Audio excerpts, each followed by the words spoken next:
New দীঘার অন্যতম প্রধান আকর্ষণই হলো এই সায়েন্স সিটি। এখানে দর্শনার্থীরা সায়েন্সের বিভিন্ন রকমের 3D শো দেখতে পাবেন। আমরা কিন্তু প্রত্যেকটা শোই দেখেছিলাম।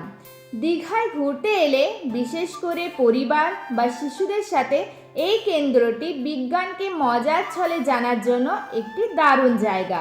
আর এমনিতেও শিশুদেরকে সায়েন্স সিটি একবার হলেও ঘুরিয়ে নিয়ে আসা উচিত, এটা আমার মনে হয়। তারা যেরকম মজাও পাবে, ঠিক সেরকম অনেক কিছু জ্ঞান লাভও করতে পারবে।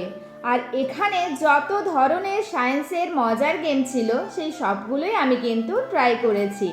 আর আমি কিন্তু এই ফার্স্ট টাইম সায়েন্স সিটি আসিনি, এর আগে বহুবার কলকাতা সায়েন্স সিটিতে গেছি। আর প্রত্যেকটা গেমই মজাদার, আমার তো দারুণ লাগে। তবে কলকাতা সায়েন্স সিটির মতো এত বড় এই দীঘাটা ছিল না।